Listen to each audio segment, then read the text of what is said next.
I had just returned home with my father after one of his exhausting hospital procedures. He'd been in and out of various treatments for months, and each one seemed to sap more of his strength. The car ride alone left him pale and trembling. My only goal was to get him inside so he could rest, but the universe, or rather our HOA president, had other plans. As soon as I parked in the driveway, I caught sight of Karen, arms crossed, her trademark smug grin carved into her face. Instantly, a sense of dread spread through me. I had no clue how drastically our life was about to spiral, all thanks to this relentless woman.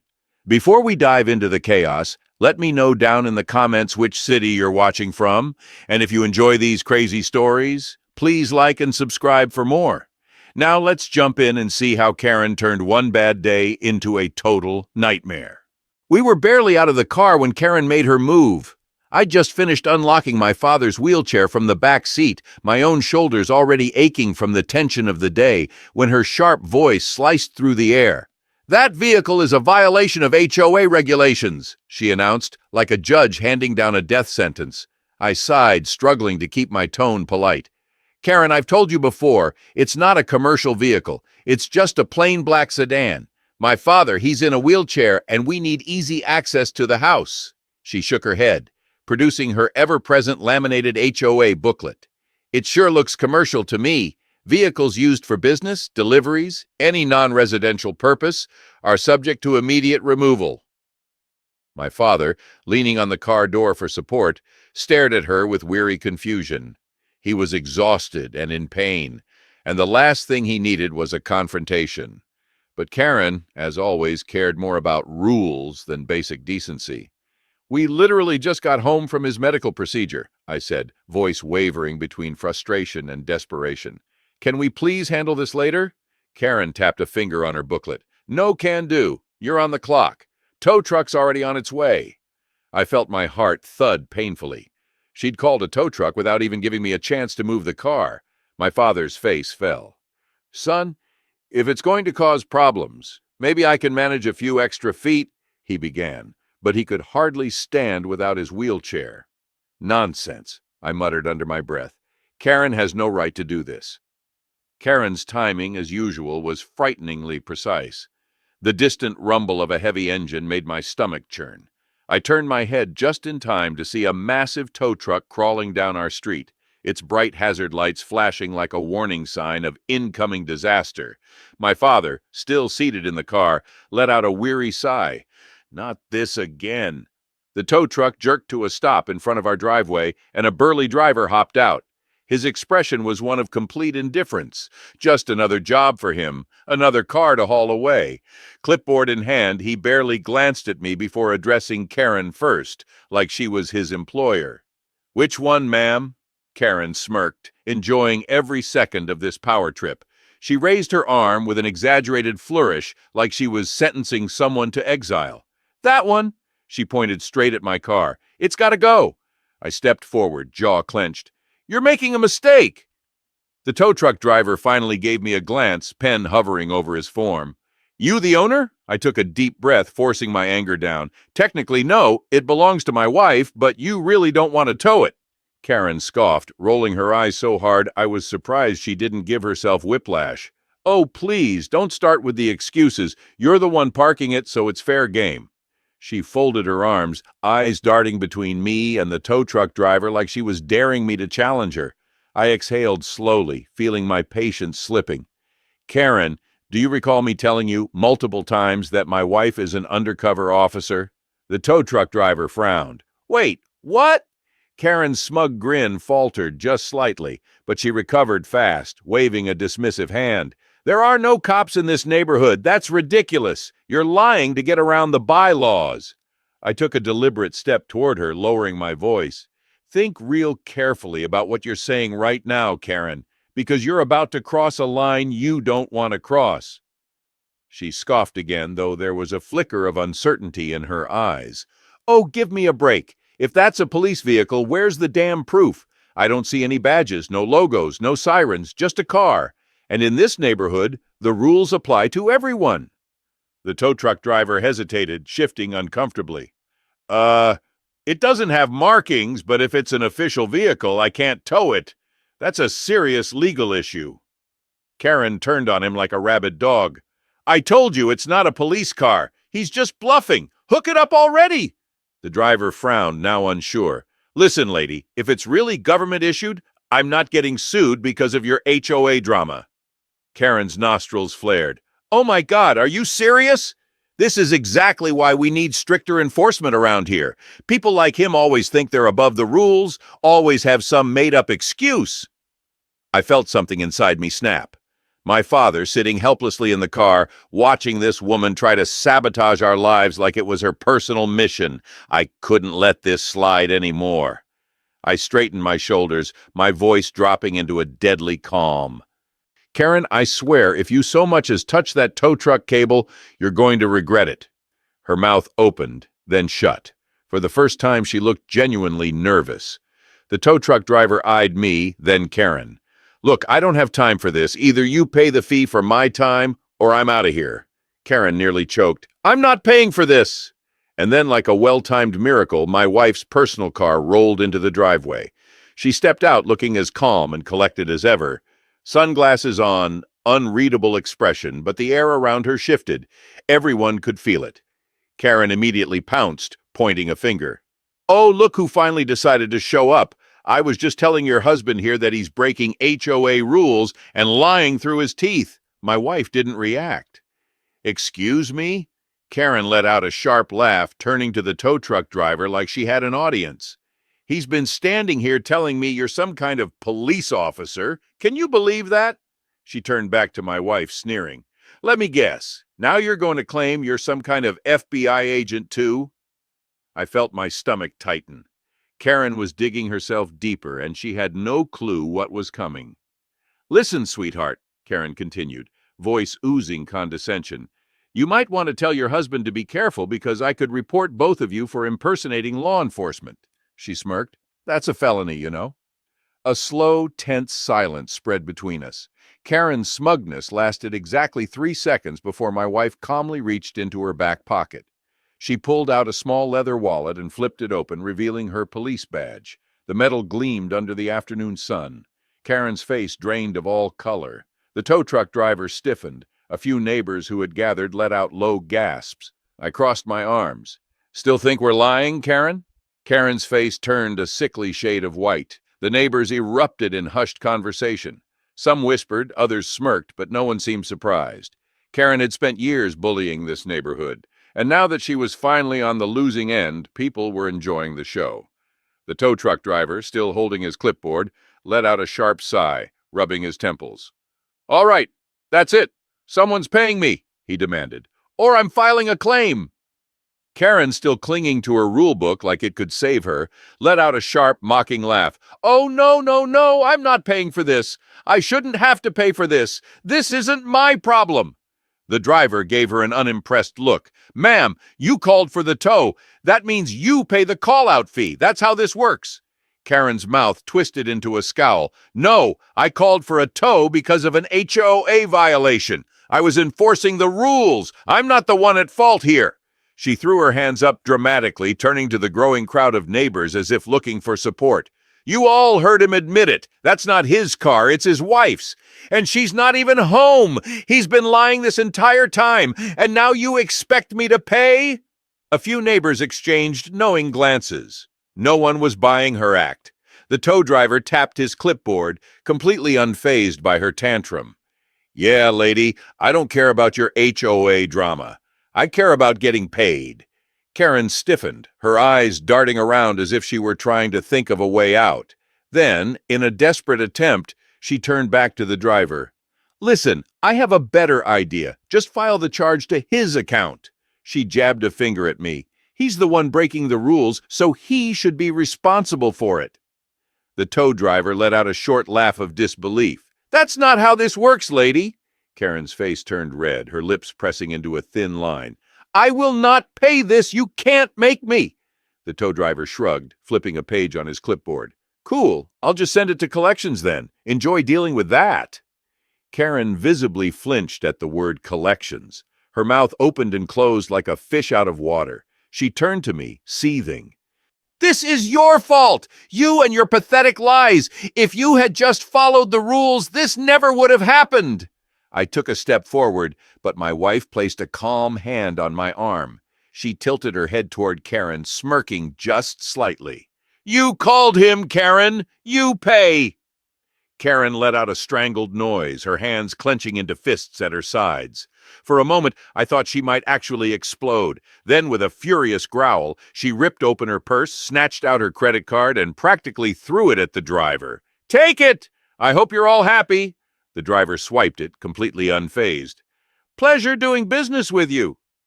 A few neighbors quietly cheered, and Mrs. Santiago shook her head. About time Karen faced real consequences. Karen, humiliated, turned her fury on me. You'll regret this, she hissed, her voice shaky yet dripping with hatred. I'm the president of this HOA, and I'll see to it that you pay for making a fool of me. She stomped away, the crowd parting to let her pass. My father, who had witnessed the entire showdown from the passenger seat, was pale and trembling. Are we safe? He asked as I opened the car door to help him out. I forced a reassuring smile. We're fine, Dad. Let's get you inside. Karen's all talk. She won't try that again. But I was wrong. Karen was the kind of person who would push any limit, break any rule, and ignore any shred of human decency just to win.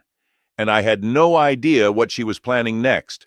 Within 48 hours, I started receiving fresh violation letters at my doorstep, like a nasty daily subscription. Each letter claimed a new, increasingly absurd offense. Grass height. My lawn was apparently 0.7 inches taller than the exact HOA standard. Ramp guidelines. The wheelchair ramp by our front entrance was labeled unauthorized construction, threatening fines unless I tore it down. Mailbox color. She declared my mailbox had faded paint that didn't meet aesthetic guidelines. My father noticed my frustration as I sorted through them at the kitchen table. He set aside his walker and sank into a chair. All because of that car fiasco, right? He asked softly. I feel like I'm to blame. You did it for me, so I'd be closer to the house. I reached over, gripping his hand. Dad, none of this is your fault. Karen would have found some excuse anyway. She's punishing me because I embarrassed her in front of the neighbors. He sighed, a mix of guilt and defeat clouding his eyes. His health was fragile. Heart issues, nerve pain, mobility challenges. The last thing he needed was the stress of an HOA war. Maybe I should stay in my room more.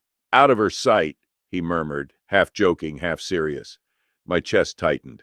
No way! This is our home, Dad. You're not a prisoner here.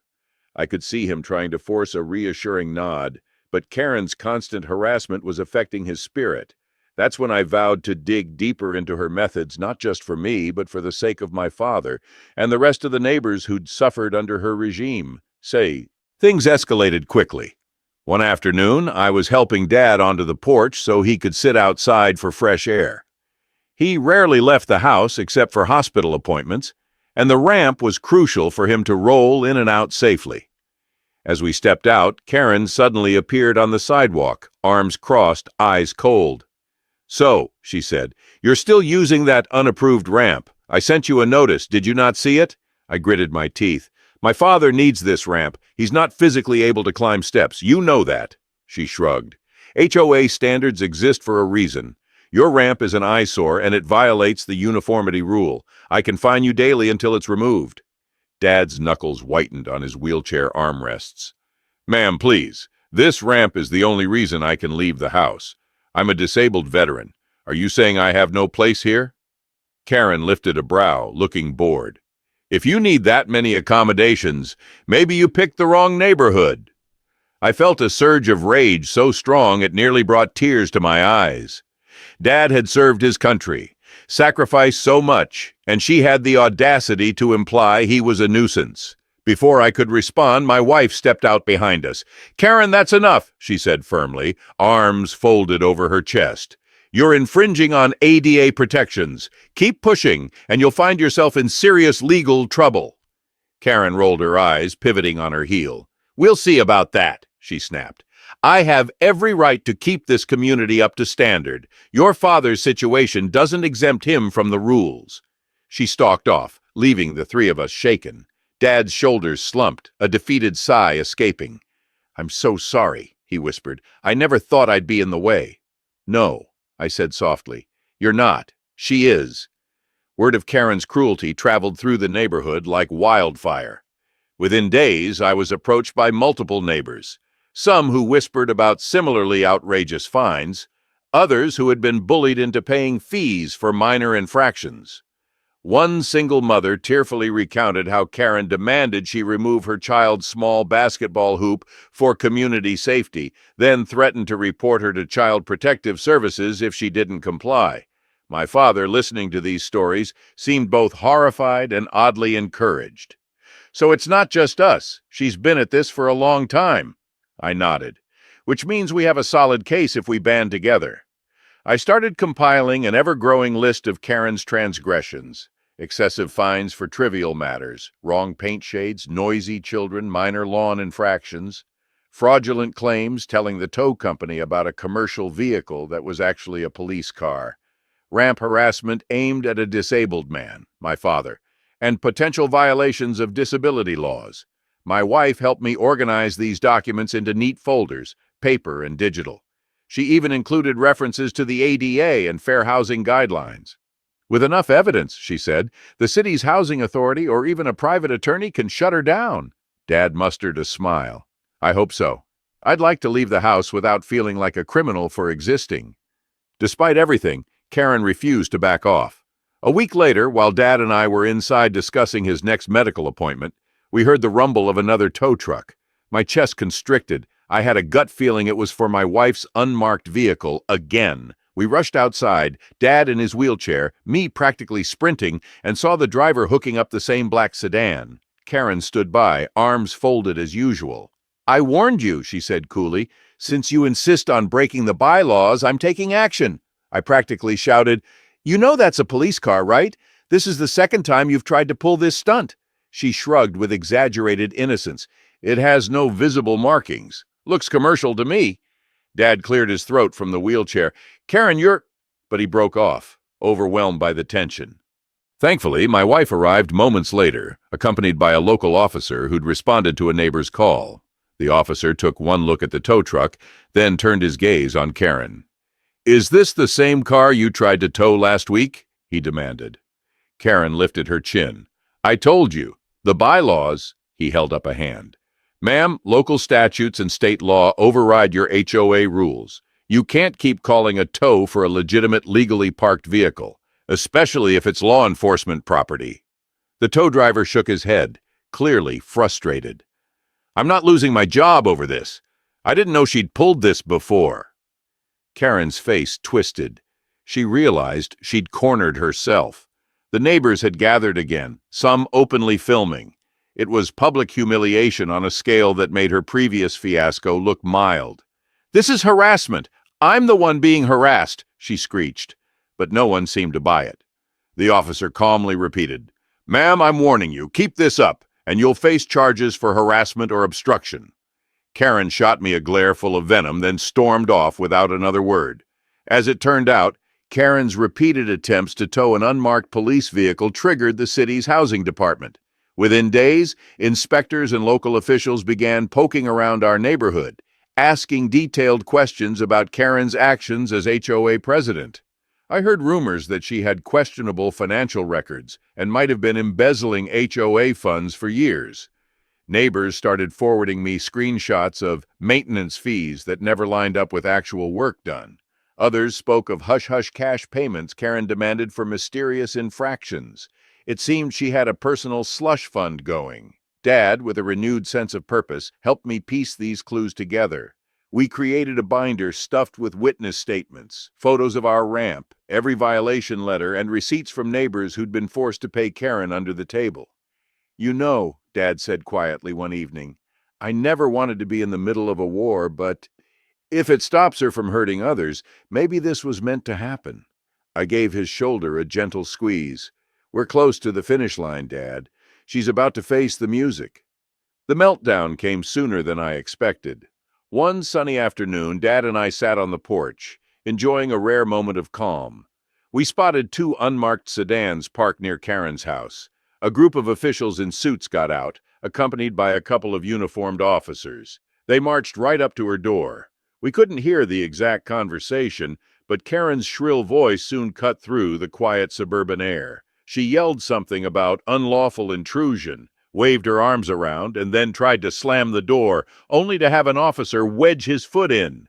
Neighbors emerged from their houses, drawn by the spectacle. My wife joined us on the porch, arms folded, as we all watched from a distance. "Is that an arrest warrant they're showing her?" she murmured. Dad's eyes flickered with both shock and relief. If it is, well, she certainly earned it. Suddenly, Karen stumbled backwards, her face pale as a sheet. One of the officials stepped inside her home. Another officer began speaking into a radio. It looked like they were searching for financial records, and Karen was powerless to stop them. She tried to argue, but the more she railed, the more it became clear she had no legal ground. Then, in one dramatic moment, the two officers escorted her out of the house in handcuffs.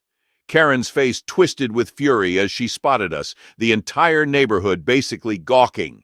"This is all lies!" she screeched. "You did this!" She pointed at me with shaking hands. "And you—" she glanced at Dad. "You're just a—" One officer tugged her arm. "That's enough," he said firmly, guiding her into the back of a police cruiser. Karen's hateful tirade was cut off as the door slammed shut. I glanced at Dad, whose eyes were glassy with emotion. "Son, it's over," he whispered. "She can't hurt us anymore. Thanks for sticking around to the end. If you enjoyed this story, hit the like button and subscribe for more tales just like this. Have you ever dealt with an HOA Karen or a nightmare neighbor? Let me know in the comments. I'd love to hear your experiences. Until next time, take care.